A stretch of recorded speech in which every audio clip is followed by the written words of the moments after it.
Welcome to the lecture of Digital Signal Processing. I am Kanagavalli, Assistant Professor at the Department of ECE at Bharat Institute of Higher Education and Research. And topic of today's lecture is Finite Impulse Response FIR filter. Let's see the introduction to FIR filters. The electronic circuit which perform signal processing functions and remove the unwanted frequency components and to enhance the wanted signal on board. For this, a digital filter performs a mathematical operation on a sample and a discrete signal to reduce or to enhance a certain aspect of that signal. So the filters generally do not add any frequency components to a signal. A filter boosts or even attenuates the selected frequency region. Here we can see the digital filtering. The input analog signal is passed through the analog anti-aliasing filter. Usually a low-pass filter is used. After the analog signal gets passed to the filter, then the analog signal is passed through the analog to digital converter. In the analog to digital converter, the input analog signal is sampled, so at the output will get a discrete time signal x of n. That discrete time signal x of n pass to a digital low pass filter. Then we are getting a output y of n from the digital low pass filter. Then from the digital to analog converter, again the digital signal is converted into analog signal. Then it is filtered by a reconstruction filter or a analog anti-imaging filter. Then finally the original signal will be reconstructed. Let's see the digital filter specification. Here we have the magnitude response of the four types of the filter. The four basic types of ideal filters with a magnitude response are: here there is a magnitude response for a low pass filter, there is a magnitude response for a high pass filter, and there is a magnitude response for a band pass filter, and last one magnitude response for a band stop filter. Let's see the classification of the filter. Depending on the form of the filter equation, it is classified as linear filters versus non-linear filters. And depending on the form of filter equation, another one is the time invariant filter versus time varying filters. And third one has adaptive filters versus non-adaptive filters. And last one recursive filters versus non-recursive filters. So these are four types of the classification depending on the form of a filter equation. Depending on the structure of implementation, is classified as direct form 1, direct form 2, cascade form, and parallel form, and the lattice structure. Let's see linear time invariant filters. A class of linear filters whose behavior does not change over the time are called as the linear time invariant filters. Here the linearity implies that the filter meets the scaling and the superposition property. Here we have expression for the linear time invariant filters. There are two types of filters. One is the FIR filter and another one is the IIR filter. The FIR filter operates only on previous values of the input, whereas the IIR filters operate on the previous values of the input and output also both previous values of the input as well as previous values of the output. So here we can see the difference. The output of the FIR filter depends only on the previous values of the inputs alone, whereas the output of the IIR filter depends on both previous value of the input as well as the previous values of the output.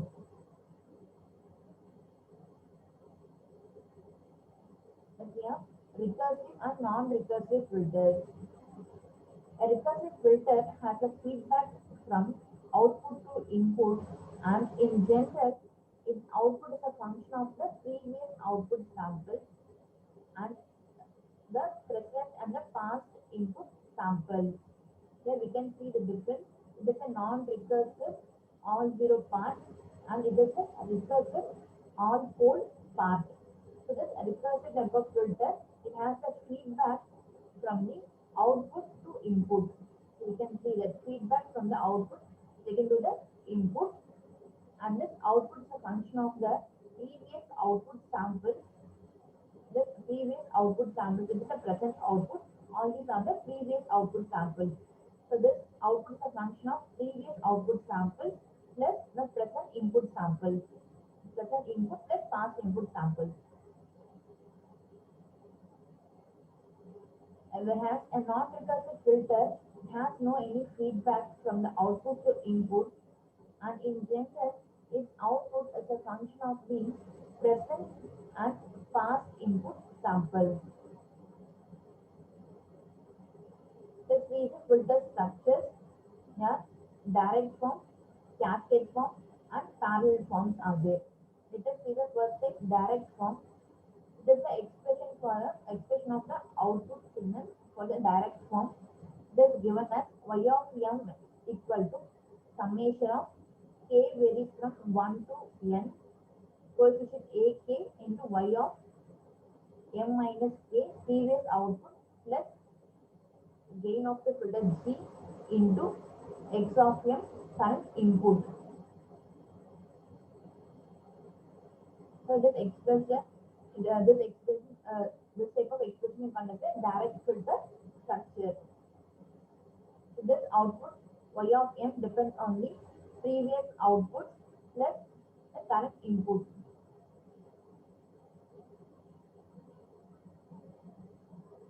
Let's see the cascade form. Here h of the transfer function depends the product of g into in cascade form. Here the transfer function is expressed by this equation. It is a block diagram representation for a cascade filter structure.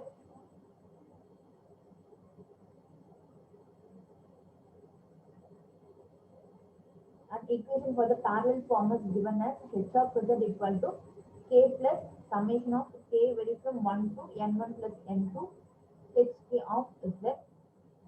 In the parallel form, the transfer function is obtained by using a partial fraction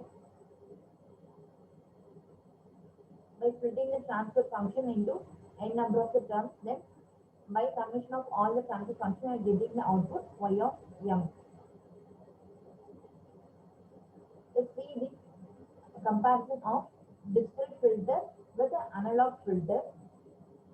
Digital filters have a high accuracy, whereas the analog filters has a less accuracy.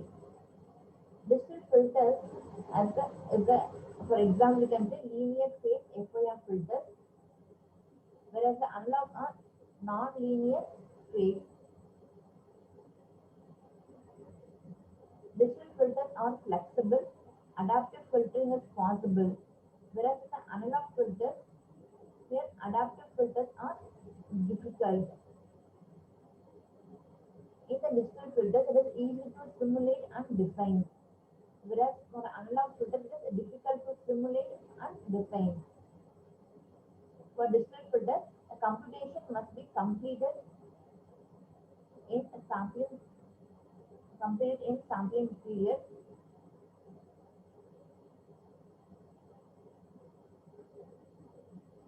Whereas in the analog filters, analog filters are required at the high frequency, and for anti-aliasing filters are required.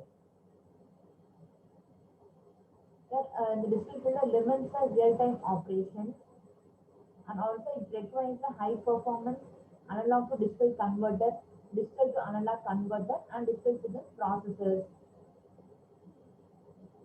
Whereas for analog filter, there is no need of analog to digital converter and digital to analog converter or a digital signal processor. This is the approximation of the filter design. Generally, as we approach a pole, the magnitude increases. As we approach a zero, the magnitude gets dropped. So the possible to derive the heuristically filters to fulfill approximately the magnitude specification. So one needs to put the hole with the unit circle to ensure the stability. Let's see approximation of low pass filter. Step one is that the closer to a pole, the higher the magnitude of the response. That is, a pole placed near the unit circle at the point corresponding to the lower frequency, that is omega will be equal to 0.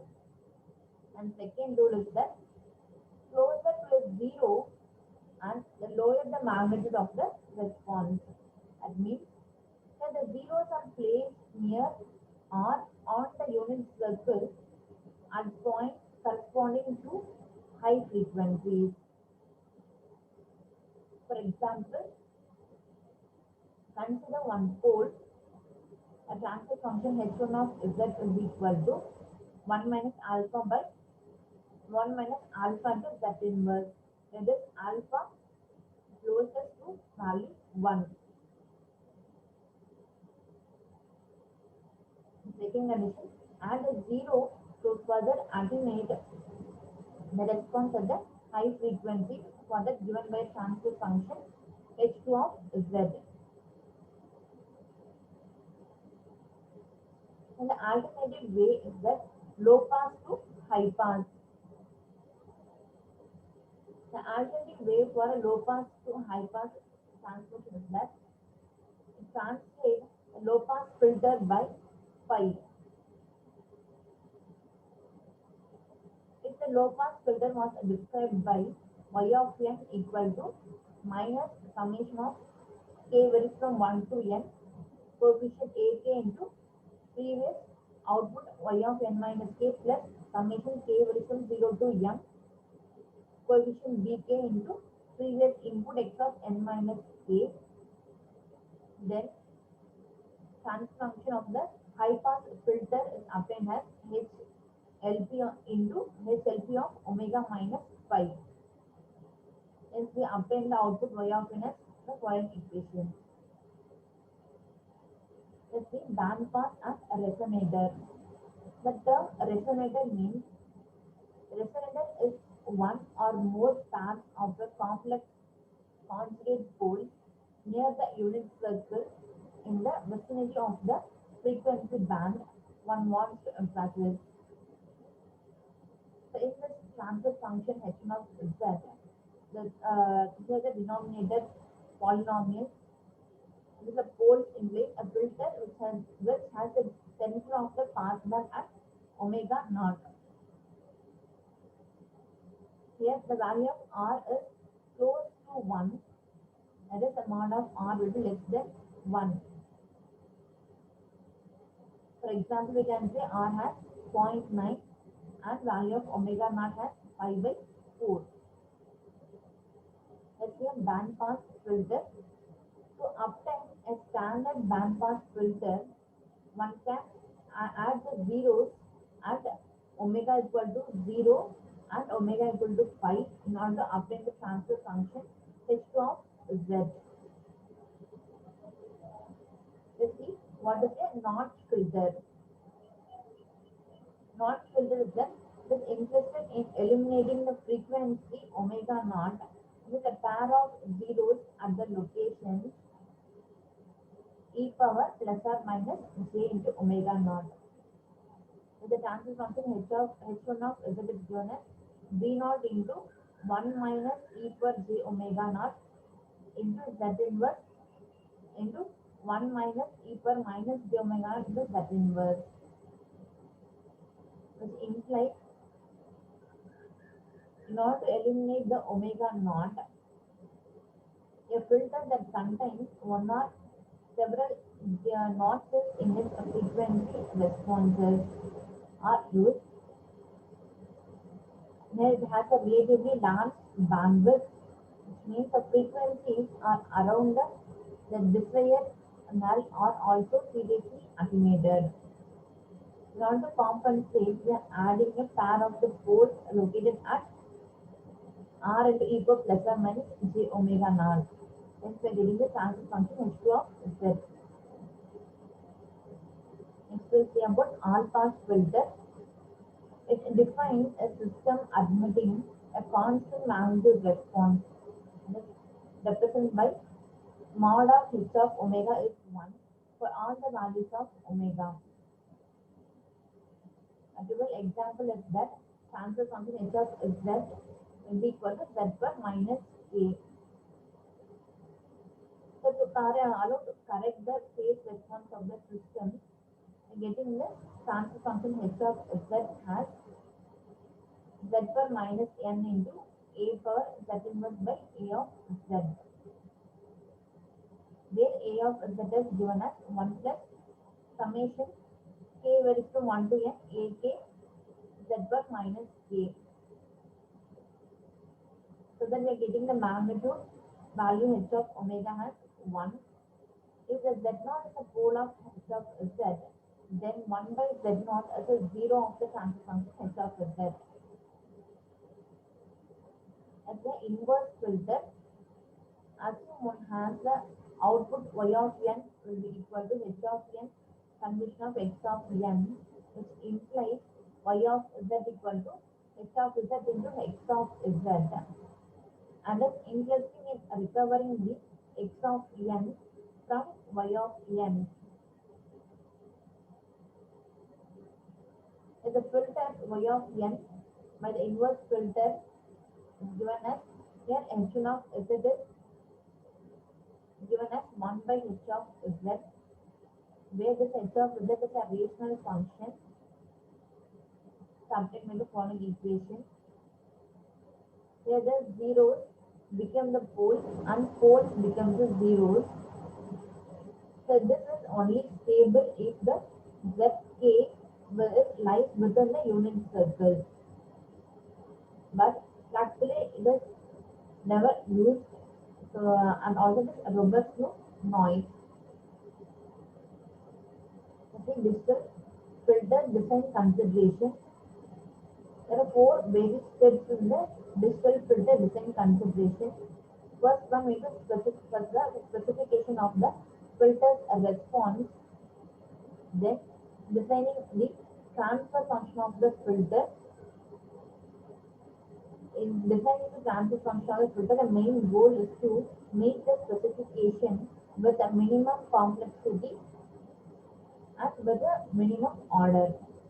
And next is the verification of the filter's performance in terms of analytical means, in terms of simulation and testing with the real data if possible. And finally, the implementation of the design with hardware and software or both.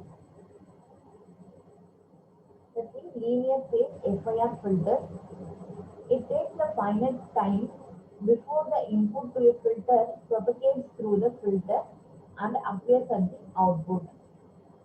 Here, a delay of a t seconds in the time domain appears as a phase change of e power minus j 2 pi t in the frequency domain. Also, the time delay or the phase change caused by the filter depends on the type of the filter and its impulse response. For FIR filter of order m with m plus 1 number of coefficients, it has a time delay of m by 2 samples.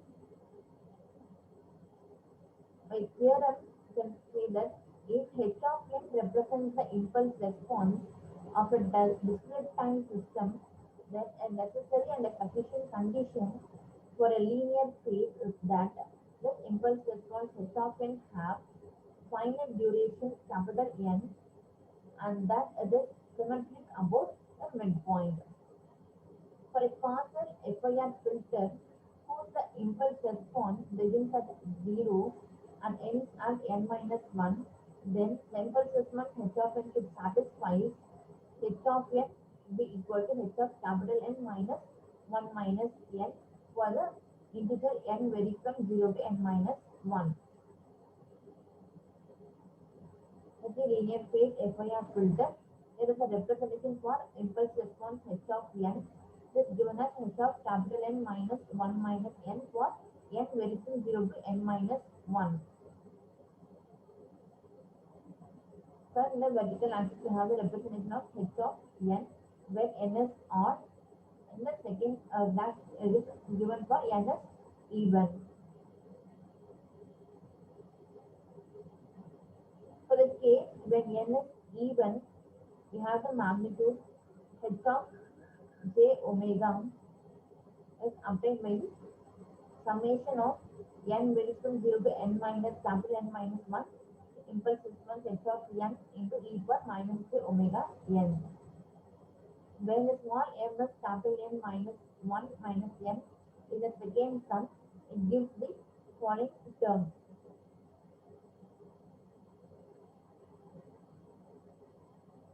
From the symmetry, if h of n minus 1 minus m is equal to h of m, both are same, then the summation can be reversed so that h of j omega equation is obtained as e power minus j omega into n minus 1 by 2 into summation of n varies from 0 to n by 2 minus 1. The 2 into h of n cos of omega into n minus capital N minus 1 by 2 where the n is even. The first one represents the linear phase and next we have the magnitude representation. For n as an odd number, a similar derivation it leads to the following equation. For h of j omega, we obtain linear phase and the magnitude. This is finite precision number representation and quantization. A finite precision number representation is that in a computer, the numbers are represented as combinations of a finite numbers of binary digits or bits that take the values of 0 and 1. Then the bits are usually organized into bytes containing 8 bits or words, 16 bits or 32 bits. There are two forms used to represent the numbers on a digital computer. They are fixed point and floating point. Next we'll discuss about what is the overflow. If the result of any calculation in the filter exceeds its number range, then overflow will occur. By default, a value slightly greater than the maximum representable possible positive number and becomes a large negative number and vice versa. This is called as a wrap around and the resulting error will be huge. In IIS filter, it can be result in very large amplitude overflow oscillations. So let us see the strategies to avoid this overflow. For avoiding this, two strategies are existing. One is scaling and another is saturation arithmetic. Scaling means to ensure that values can never overflow. Saturation arithmetic means to ensure that if overflow occurs, its effects are greatly reduced. Let's see what is the saturation arithmetic. First, the results of all the calculations are to full precision. For example, the addition of 2 become a values results in the b plus 1 comma a plus 1 values and the multiplication of b comma a value by c comma d value it results in b plus c minus 1 and a plus b minus 1 value. Then the higher order bits of the true result are processed to detect the overflow. If the overflow occurs, the maximum possible positive values are obtained and the values are minimum positive negative values are returned. Instead of merely masking the true result of a B, A, the overflow can be detected as the maximum possible positive value or a minimum possible negative value is returned, which is shown in the figure. Some digital signal processors processing ICs are incorporate the saturation arithmetic hardware itself. You see what is the scaling? In the scaling, assume that the input to a filter is bounded by not in the exponential input is bounded as less than c, then its output is bounded by c into summation of mod of h of k. This h of k is the impulse response and summation of k varies from minus infinity to plus infinity. Mod of h of k is known as the L1 norm of the filter impulse response. This is easy to compute numerically. See what is L1 scaling? For a bounded input, we obtain a bounded output. If the maximum permissible output magnitude is capital B, then overflow cannot occur provided we scale the output by the factor d by summation k varies from minus infinity to infinity mod of h of k. However, if we reduce the magnitude of the signal, the ratio of the signal power to quantization noise power becomes small. Here the scaling gets worsens the noise performance of the filter. The alternative scaling. The input signal which gives rise to a largest possible output is unlikely to occur in classes, so a less conservative scaling approach is often used. It is L2 scaling and frequency response scaling. For both the saturation arithmetic is still needed as the overflow condition is still possible. The frequency response scaling. Suppose frequency response of the filter is g of e per j omega and a sine wave of the frequency omega and a peak amplitude c at the input, which gives the sine wave of the peak amplitude c of mod g of e per j omega at the output. To prevent the overflow of a single sine wave, uses a scaling factor d by 3 into max of omega mod of e per mod of g into mod of g of e per j omega. That's the applications of scaling to cascade and parallel realization. At each step, you must compute the impulse response or the frequency response from the input of the overall filter to the point of interest, taking account of all scaling already included up to that point. The scaling and sections input may implemented using a simple binary shift or by incorporating it into the FIR coefficient scaling of the preceding section. For a parallel realization, this scaling is computed independently for each section, but all section outputs must be scaled by the same output, same amount. So the overall scaling of each section must be made the same. Finally, the scaling is applied to the final adders which add together the outputs of the parallel section. And the round off of the quantization noise generation. The output of the multiplier has more bits than its input. For example, a 16 by 16 2's complement multiplier outputs a 31 bit 2's complement value. In order to store the output, it has to be re-quantized, that is, lower order bits have to be thrown away. An error called quantization noise or the round off noise is added at that point. So the noise variance at the multiplier output, assuming the rounding is used, is given as q square by 12. This q is the LSB, least significant bit size after the quantization. Okay, round off in the quantization noise assumption.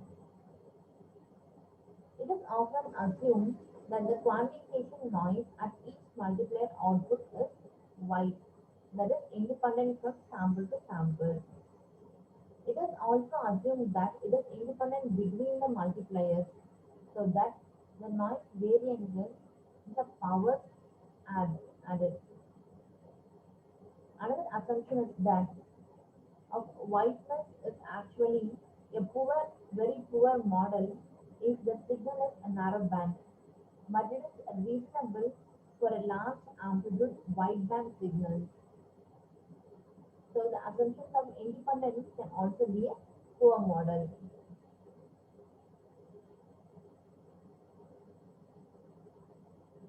As a result, the quantization noise from the multipliers of an FIR filter therefore adds the white noise directly to the output signal. And the IR filters the white quantization noise from the feedback multiplier filter is fed to the input of the filter. So the resulting noise spectrum at the filter output is colored. If the spectrum is proportional to the square of the filter frequency response magnitude.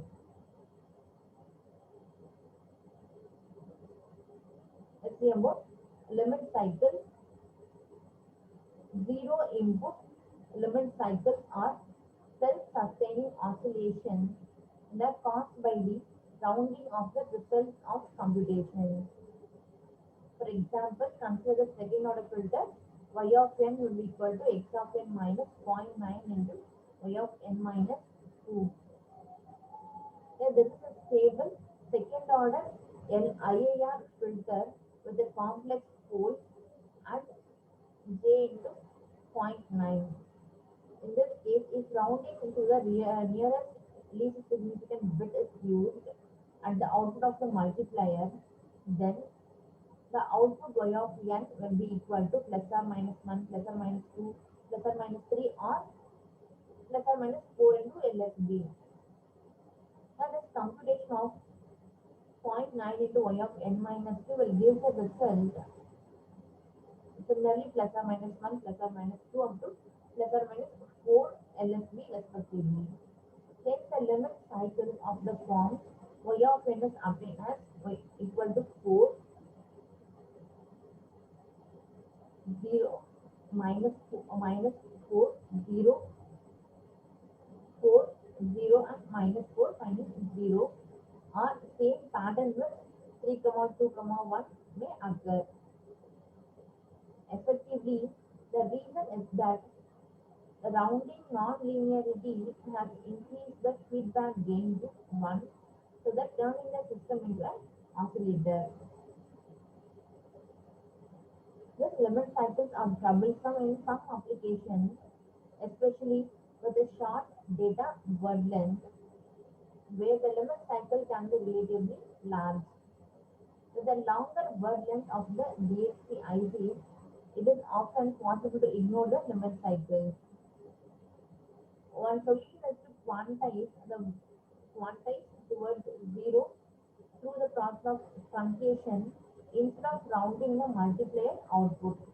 But the extra round of noise due to the truncation may require the data word length to be increased by either 1 or 2 bits. And another solution is to use the certain forms of a digital filter such as a rate filter, which do not support the limit cycles. However, these are computationally more expensive. Okay, what is a deadband? Consider simple digital low-pass filter. It is used for smoothing, having y of n as y of n minus 1 plus alpha into x of n minus y of n minus 1. So for this, the transfer function h of z is obtained as a by 1 minus 1 minus alpha into z inverse. This has a unique gain at a zero frequency z equal to 1 and pole at 1 minus a. For this, the time constant is approximately 1 by alpha sample for alpha is less than 1. Okay, what is the coefficient quantization? A traditional way to study a relative merit of different filter structure was to analyze the sensitivity of the frequency response magnitude to a random perturbation of the coefficient and use this as a measure of the likely sensitivity of a given structure to coefficient quantization. Various structures, including the lattice and wave filters, give even lower sensitivity to coefficient quantization than the cascade realization. However, they generally require a substantially increased number of multipliers. For a specific filter design, we should compute the actual filter response with quantized coefficients and then need to modify it if it is necessary. This is about IFIR filters. Thank you.